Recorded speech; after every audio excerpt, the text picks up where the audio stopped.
They told the world it was a love story.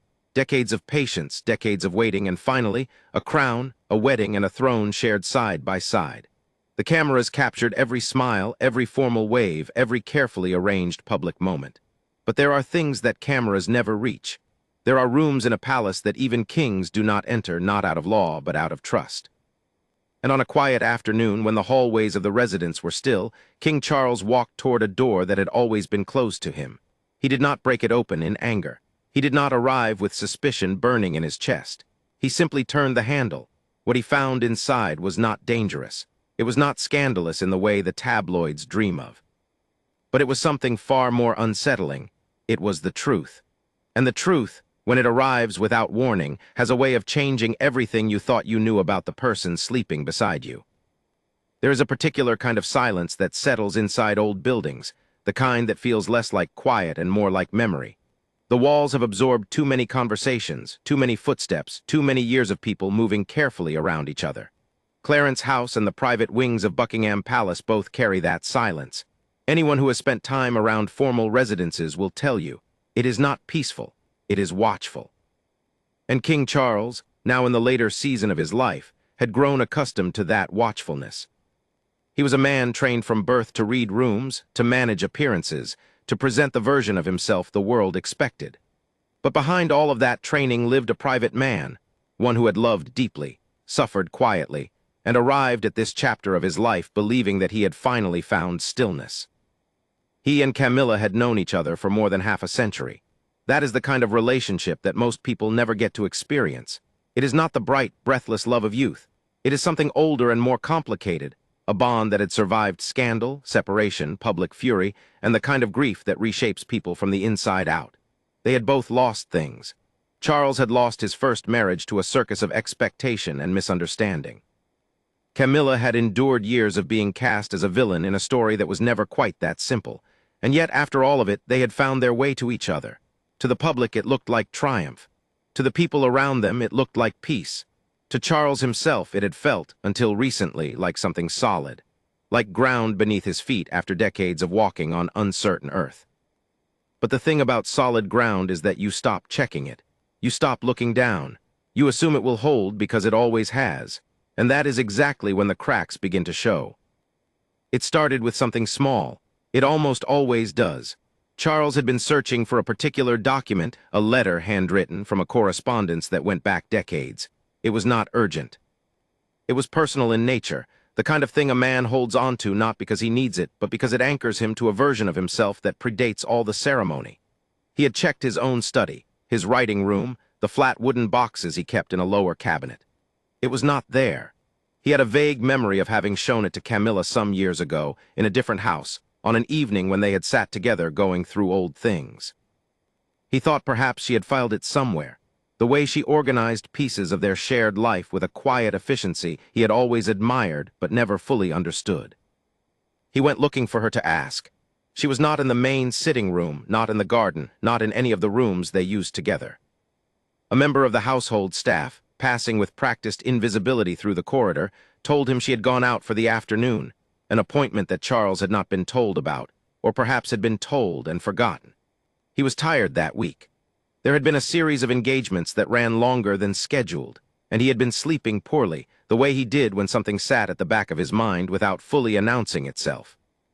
He thanked the staff member and walked slowly back through the corridor, and that was when he noticed the door. It was not a hidden door in the dramatic sense. It did not have a lock that required a special key or a panel that swung inward when you pressed a particular place on the wall. It was simply a door that had always been closed. A small room off the main private corridor, not a bedroom, not a study in the formal sense, just a room that Camilla had taken early in their residence there and made her own. She had asked for it gently, the way she did most things. She had said she wanted somewhere to keep her own things organized, her private correspondence, her personal papers. Charles had agreed without a second thought. He had his own spaces. He believed in privacy. He had never considered it unusual.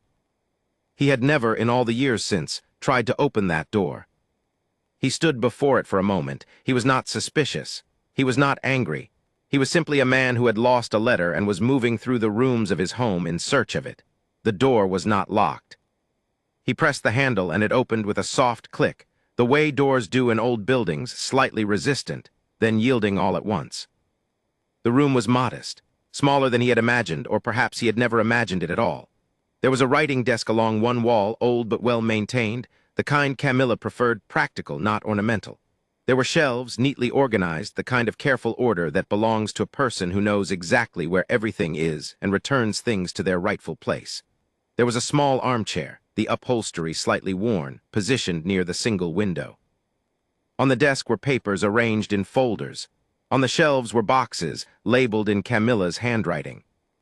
On the armchair, folded across the arm, was a soft throw blanket that Charles recognized. It had come from her family home years before they were married, from a life she had lived entirely without him. He should have left, he understood that immediately. This was her room. She had asked for it specifically. She had maintained it privately for years. Walking in while she was away was a kind of violation, even without intent. He took one step back toward the door, and then his eye fell on something sitting open on the desk. Not deliberately left open, not arranged for anyone to find. Simply open, the way a book falls open to the page you last left it, in the ordinary rhythm of a person's private life. It was a journal, or something close to a journal, the kind of book a person writes in not every day, but when something presses against them hard enough that they need to let it out somewhere. It was half filled, the pages dense with her handwriting, and across the open pages at the top of a new entry were words that stopped him completely. Not because they were addressed to him, because they were not. They were addressed to no one or to herself, and they spoke about the weight of something she had never once mentioned aloud. He did not read it. That must be said clearly, and it is true he did not read more than those first few lines, because in those few lines he understood enough. He understood that somewhere beneath the composed and steady person he had come to know, Camilla had been carrying something he knew nothing about, something old, something heavy, something she had chosen again and again not to share with him. He stepped back out of the room and pulled the door gently shut behind him. He stood in the corridor for a long moment, his hand still resting on the door handle. The house was quiet. The afternoon light came through the high windows at the angle it always did this time of year. Nothing had changed. Everything looked exactly the same. But something had shifted inside him, not dramatically, not with the force of betrayal or shock. More the way the ground shifts before anyone notices an earthquake is coming. A small, almost imperceptible movement, just enough to make you aware of how much you had been trusting what was beneath you. He did not tell anyone what he had seen. He went back to his own study, sat down at his desk, and tried to read. The words did not reach him.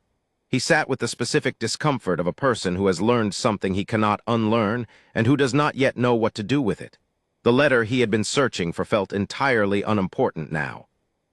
The thing that unsettled him most was not the journal itself. It was the years it represented. He had spent years convincing himself, and being told by everyone around him, that he and Camilla were close in the way that long relationships make people close, that they knew each other's rhythms, their private fears, their untold histories. He had believed that the hard years, the years of scandal, of public hatred, of watching each other from a distance, had created a kind of depth between them, the kind that comes from surviving something together. He had held that belief the way a man holds a compass. It had oriented him. Now he sat in his study, staring at a wall he had stared at 1,000 times before, and he wondered how well any person really knows the interior life of another. Not in a dramatic way, not in the way of suspicion or betrayal. In a quieter, more unsettling way. In the way of a man who has just realized that the person he loves most in the world has an entire country inside them that he has never once visited. Camilla returned that evening in good spirits.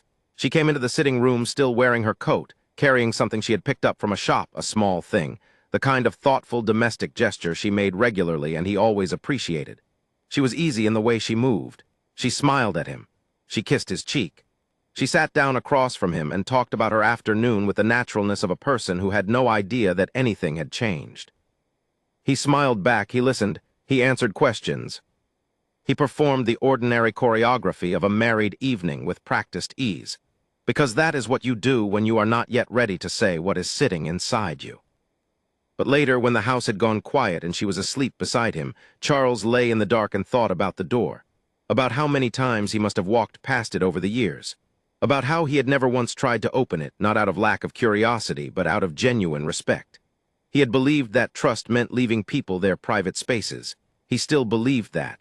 He had not done anything wrong by accident. But something had been given to him without his asking, and now he had to carry it. He thought about the years they had spent waiting for each other. The years when being together was impossible, when the world had decided who they were and assigned them roles they had never chosen. He thought about the first time he had truly understood that Camilla was someone he could not simply walk away from, not because of passion, though there had been that, but because of something harder to name. A particular quality of recognition. The feeling that this person saw him as he actually was, not as the crown required him to be. He had built an enormous amount on that feeling. He had justified enormous pain, his own, others, the very public kind, on the belief that what was between them was rare and real and worth the cost. And he did not, even lying in the dark with the discomfort of what he had stumbled into, believe he had been wrong about that. He did not think it was a lie. But he did begin to wonder, for the first time in a long time, whether knowing someone and understanding them are two entirely different things. Whether love, even the deepest kind, leaves rooms in a person that another person simply cannot enter. Whether the journal on that desk, half filled with whatever she had needed to say but not to him, was not a sign of a problem in their marriage, but simply a sign of the irreducible separateness of two human beings. He was not sure which answer was more comforting. He was not sure either of them was comforting at all. The morning arrived, as mornings do, regardless of what the night has done to you. Charles rose at his usual time. He washed and dressed and went downstairs. He ate breakfast. He read correspondence. The household moved around him with its usual precision. And across the table, Camilla drank her tea and leafed through a newspaper and made a comment about something she had read, and he responded, and the day began. It was a perfectly normal morning. It looked, from every angle, like a perfectly normal life. But there was a question now living inside him that had not been there the day before. Quiet, uninvited, and entirely impossible to put back where it had come from. What was she keeping in that room? And more than that, why had she never told him? The days that followed were not dramatic. That is one of the things that nobody talks about when they discuss moments of private crisis, how ordinary the world continues to look around them. The schedules continued. The engagements were attended. Camilla appeared beside Charles at public functions with the practiced ease of someone who has spent decades learning how to be visible without being exposed. She laughed at the right moments. She wore the right expressions. She shook hands and said the right things. And beside her, Charles did the same. To anyone watching, they were the picture of a settled royal partnership. But inside the quiet of their private life, something had changed its texture, not in any way that announced itself. Not through arguments or silences or the particular coldness that descends on a marriage in trouble. It was subtler than that. Charles began to notice things he had not paid attention to before. The way Camilla would sometimes end a conversation, not abruptly, but with a precision that felt like a door closing. The way she occasionally paused before answering a question about herself, just half a second too long, as if she was selecting which version of the answer to give. The way she kept her phone screen angled slightly away from him, not dramatically, just enough. He had never noticed any of this before. Whether that was because it was new behavior or because he had simply never looked this carefully, he could not say. He began to think about the room differently. In the first days after he had opened it, he had focused on the journal, on those few lines he had seen, on the weight they implied. But as the week moved forward, he found himself thinking less about what was written and more about the room itself, about the fact that she had asked for it specifically years ago, about the way she had organized it, not carelessly, not casually, but with the attention of someone who had planned it. The labeled boxes, the particular arrangement of the desk, the chair positioned at the window. Someone did not create a room like that without intention.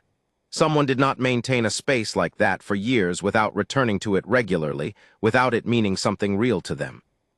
He understood the need for private space.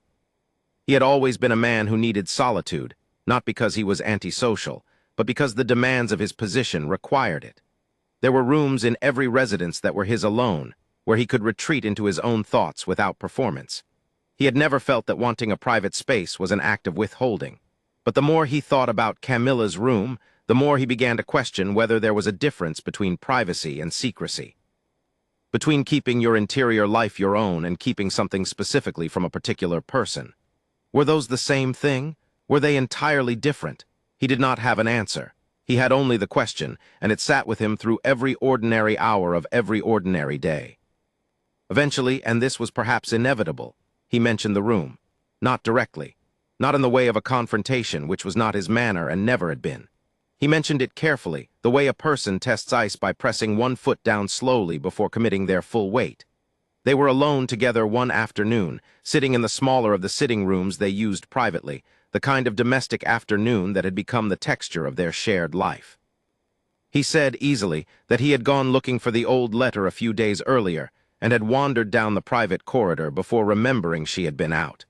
He said just as easily that he had walked past her room and had been surprised to find it unlocked. He watched her face as he said this. He was not trying to catch her in anything. He genuinely did not know what he expected. What he saw was something he had not anticipated, a small, involuntary stillness. Not guilt, exactly. Not the expression of a person caught in a lie. Something older than that. Something that looked like a person suddenly aware that a part of themselves they had kept carefully covered was now visible to another person's eyes. She recovered quickly. She said something light about how she supposed the door must not have latched properly, and asked whether he had found the letter, and moved the conversation along with the practiced smoothness of someone who has spent a lifetime navigating around difficult terrain. He let her move the conversation. He said no, he had not found the letter. He let the moment pass, but the stillness he had seen on her face, that brief, reflexive flash of something, did not pass. It stayed with him. He told no one. This is important to understand about Charles. He is not, by nature, a person who processes difficult things by talking about them with others. He was raised in an environment where emotional disclosure was treated as a kind of weakness, where the inner life was something to be managed and contained rather than expressed. He had spent decades in therapy and reflection working against that training, and he had made genuine progress. But in moments of real vulnerability, the oldest habits reasserted themselves. He sat with the discomfort alone. He turned it over in his mind during the long drives between engagements, during the early mornings before the household came to life, during the quiet hour before sleep when the day's performance finally fell away and he was left with just himself. What he kept returning to was not the journal. It was the shape of the feeling he had had standing in that corridor, with his hand on the door handle, knowing he had stepped into something he had not been invited into. It was the particular quality of that feeling, the strange mixture of recognition and unfamiliarity. Recognition because he knew this woman. He knew how she took her tea and which side of the bed she preferred and the exact sound of her laugh when something genuinely surprised her. Unfamiliarity because, in the moment of seeing those open pages, he had understood that the person he knew was also a person he had never fully known. That those two things could both be true was what he could not entirely reconcile. He thought about his first marriage. He was careful not to draw the comparison too sharply, because the situations were entirely different, and he did not believe in forcing parallels where they did not belong. But he thought about it the way a person who has been injured once thinks about a new sensation in the same part of the body, not with panic, but with a heightened alertness. He thought about how long it had taken him in his first marriage to recognize what was happening. How the signs had been there for years before he had understood how to read them. How the gap between the life that appeared in photographs and the life that actually existed had widened slowly, almost imperceptibly, until it was wide enough that you could no longer pretend it wasn't there. He did not believe that was what was happening now. He genuinely did not. But the thought visited him anyway, as thoughts do when they are looking for somewhere to attach. He began, quietly, to pay attention to the small history of Camilla's silences, to the subjects that they moved around rather than through. He had always known she was not a person who volunteered the innermost parts of herself easily. That was not unusual, most people are not, and Charles himself was far from an open book. But now, paying attention in a way he had not before, he began to notice the specific contours of her privacy. The way she deflected questions about her first marriage with a humor that ended the conversation. The way she never spoke about certain periods of her own life, certain friendships that had faded, certain years that seemed to exist only in the photographs other people produced, and not in anything she offered herself. She was not dishonest. He was certain of that. She simply had large territories of herself that she kept behind glass, visible in outline, but not enterable. He wondered if he had been the same, and whether she had spent years looking at him from the other side of the same glass. About 2 weeks after the afternoon in the corridor, he made a decision. He did not analyze it or plan it carefully. He simply decided, one evening when they were sitting together and the house was quiet and the conversation had come to a natural pause, to say something true. He said it simply, without drama. He said he had been thinking about how long they had known each other, and how strange it was that after all those years, there were still things they had never talked about. He said it not as an accusation, but as an observation, the kind a person makes when they are genuinely curious, when they are reaching for something real. Camilla looked at him for a moment across the space between them. He had expected deflection. He had expected the smooth redirection she was so good at. What he got instead was something that surprised him. She was quiet for a moment, not the reflexive stillness he had seen weeks earlier, but a different kind of quiet, a considered one. And then she said, in a voice that was her real voice, not the public one or even the private household one, but the one underneath both of those, that she supposed there were things she had never said because she had not been sure he would want to know them.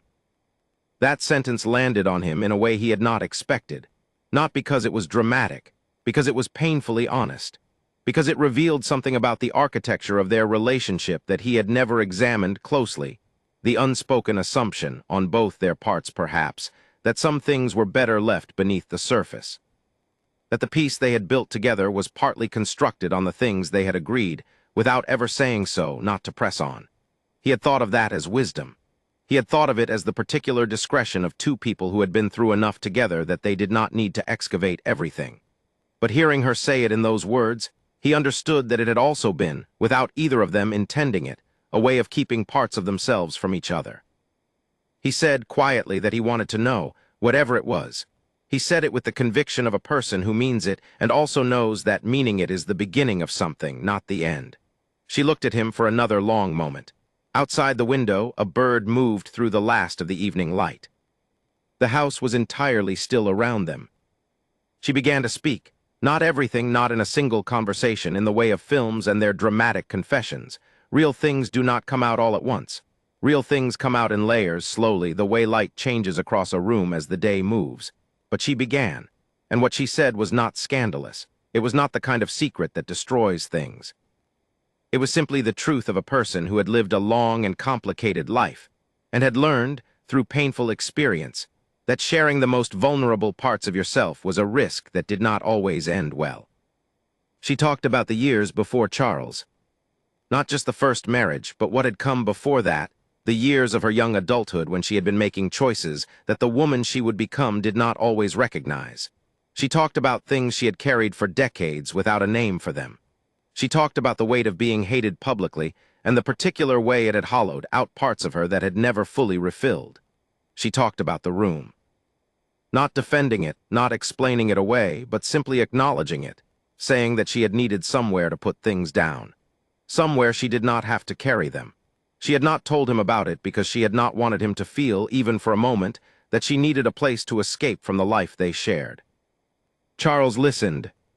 He was, above many things, a good listener when he chose to be. He did not interrupt. He did not reassure her in the automatic way of someone trying to make the discomfort stop. He simply sat with what she was saying and let it reach him. And it did reach him in the way that honest things reach people who are ready to receive them. When she finished, the room held them both in silence for a while. Not an uncomfortable silence. The kind that comes after something real has passed between two people, and both of them are sitting with the weight and the relief of it in equal measure. He did not feel betrayed.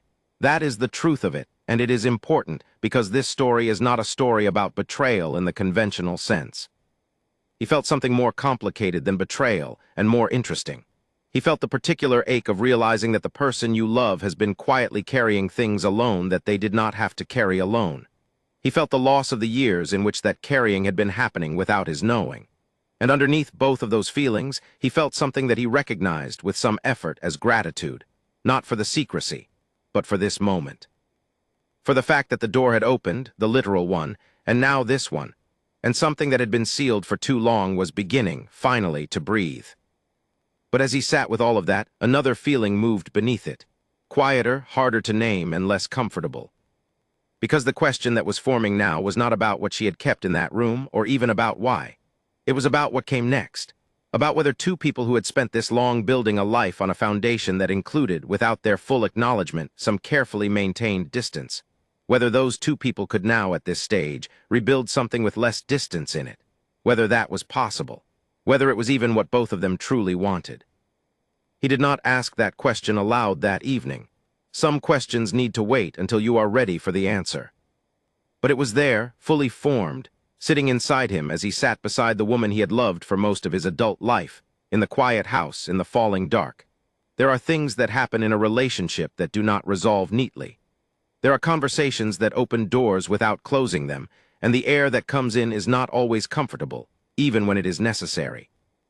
The evening that Charles and Camilla finally spoke, really spoke, in the way that stripped the surface layer off, did not end with a clean resolution. It ended the way real things end, with both of them sitting quietly in the same room, changed in some way neither of them could fully articulate yet, and the night coming down around them, and the future uncertain in a way it had not been the morning before. In the days that followed that conversation, Charles found himself watching Camilla differently. Not with suspicion, that word does not apply here, and it would be dishonest to force it in. With attention. With the particular kind of seeing that comes when you realize that the person you have been looking at for years was also being looked at by you only partially. He noticed the way she moved through the house, the ease of it, the comfort she had made in that shared space, the small habits that were hers and hers alone. The way she talked to the dogs, the way she left books face down across the arm of chairs, a habit he had always found mildly irritating and now found, inexplicably, tender. The way she put her head back when she laughed at something that genuinely surprised her, the way it had always been an involuntary gesture, beyond her control. He had loved all of those things without examining them. Now he examined them and found that he loved them still, but the love was different in quality, heavier, more aware of itself. It was not the uncomplicated love of a person who has everything they need.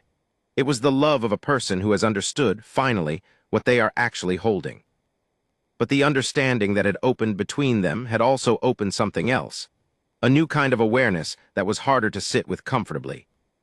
Because if Camilla had been carrying things in silence for years, the question that followed logically, and Charles was a logical man beneath all the emotion, was whether that silence had been, at least in part, a response to him. Not to something he had done deliberately, but to something in the space he had created, or failed to create. He had always believed himself to be a person who made room for other people.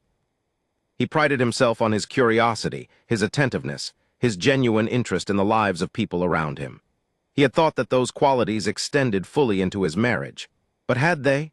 Had he created, without knowing it, an atmosphere in which certain kinds of honesty felt too risky to attempt? That question was more uncomfortable than any of the others, because it required him to look at himself rather than at the situation. And looking at yourself clearly is one of the hardest things any person can be asked to do. Charles had spent much of his life being looked at by others, analyzed, criticized, evaluated, misunderstood. He had developed, out of necessity, a remarkable ability to manage the external gaze. But turning that same careful attention inward was a different skill, and one he had not always exercised well. He thought about the quality of their conversations over the years. He thought about the moments when Camilla had begun to say something and then changed direction, moments he had noticed at the time and filed away without following up on. He thought about the evenings when she had seemed briefly to be somewhere else in her mind, and he had not pressed because pressing was not what they did, because their relationship had been built, from the beginning, on a kind of mutual courtesy that sometimes shaded into mutual avoidance. He had called that respect. He still believed it was, partly. But he understood now that respect without genuine inquiry can become, over time, a kind of absence. A warmth that holds itself at a careful distance. He did not say any of this to Camilla immediately. He sat with it for a while longer, a week, perhaps slightly more, turning it over until he was sure he understood what he was feeling well enough to say it without distorting it. That was his way, slow, methodical, careful with language.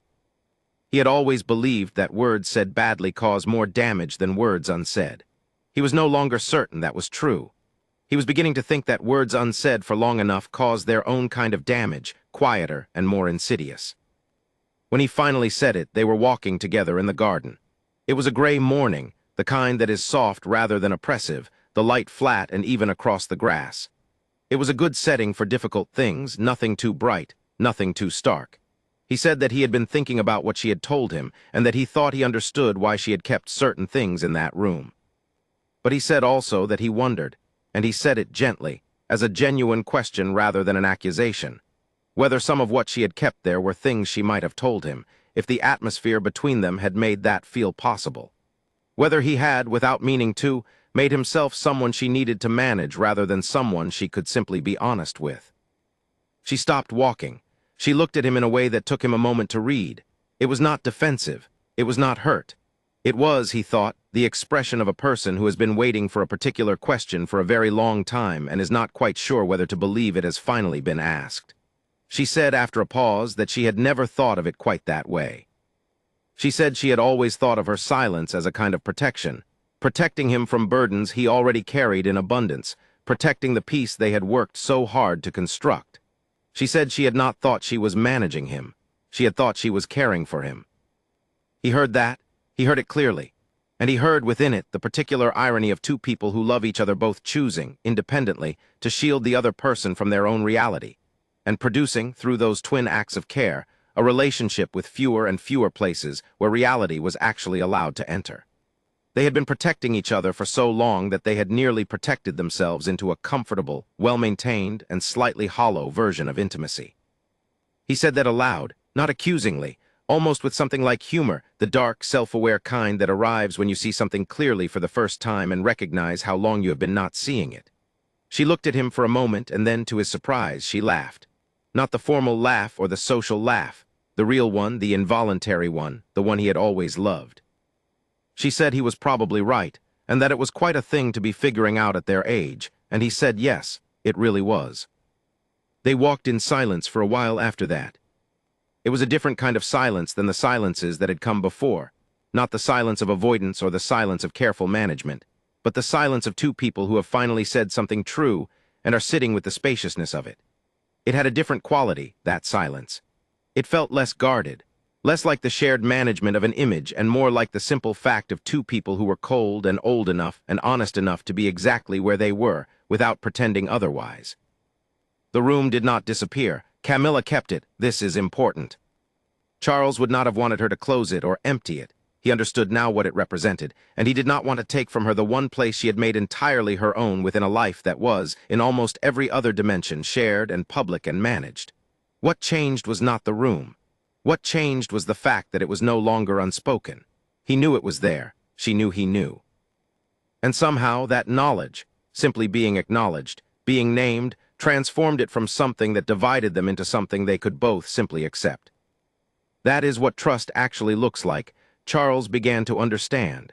Not the assumption that the other person has no private self. Not the belief that you know everything about someone because you have slept beside them for years. Trust is something more nuanced and more difficult than that. It is the willingness to know that there are parts of another person you have not reached, and to remain in the relationship anyway, not out of resignation, but out of a genuine respect for the irreducible mystery of another human being. It is the choice to stay curious rather than assume, to keep asking rather than decide you already have the full picture. He had thought for a while that opening that door had shattered something. In the first days, it had felt that way, like finding a crack in the wall of something he had believed to be solid. But as the weeks settled and the conversations continued and the silences became a different quality, he began to understand that what had shattered was not the relationship. What had shattered was the particular version of the relationship that they had both been maintaining. The careful, composed, mutually protective version that kept things smooth, but also kept them somewhat distant from each other's actual interiors. What was being built in its place was messier, more honest, less photogenic. It required both of them to tolerate a greater degree of uncertainty about each other, to accept that loving someone does not mean understanding them completely, and that the failure to understand completely is not a failure of love. It required Camilla to say things she had been holding for years. It required Charles to listen to those things without immediately trying to manage them. It required both of them to sit in conversations that did not resolve neatly, in silences that were not filled with performance, in mornings that were ordinary without being hollow. It was harder. It was also, he realized on a morning some weeks after all of it had begun, considerably more real. He thought about his mother, about the long marriage she had maintained, famously private, famously composed, about the ways in which the people closest to her had sometimes seemed to exist at a particular remove from her inner life, Not because she was cold. He did not believe she was cold, but because the institution had required so much of her that the person inside the institution had learned to occupy a very small, very private space. He had spent much of his own life both shaped by that example and struggling against it. He had always wanted something different, a marriage that contained more warmth, more openness, more of the real thing. He had not always achieved it, but he was trying, and she was trying. And that, he had come to believe, is what most things in a long relationship actually come down to. Not the grand gestures or the perfect moments or the carefully curated public images. The trying. The willingness to turn toward the difficult thing rather than away from it, even when turning away would be so much easier and no one outside the room would ever know the difference. The willingness to open the conversation you have been avoiding, to ask the question you are not sure you want answered, to sit with the answer when it arrives in a form you did not entirely expect. The door of that small room remained closed as it had always been, but something else had opened, something that had no name in architecture, no handle to press, no hinges to creak. Something that exists only in the space between two people when they have decided, consciously and together, to stop performing for each other and start simply being. It is a fragile space. It requires maintenance. It can be lost if you stop tending to it. But it is also, in every sense that actually matters, the only space in which two people can truly find each other. Charles did not find the letter he had been looking for, the one that had sent him wandering down the corridor in the first place. It was either lost or filed somewhere he would not think to look. In the end, it did not seem to matter.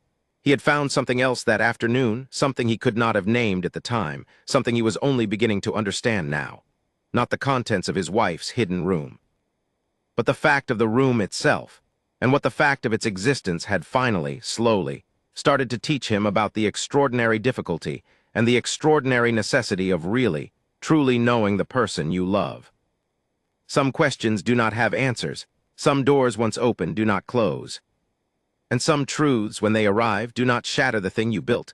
They simply require you to build it again, more honestly, from the ground up. That is not a loss.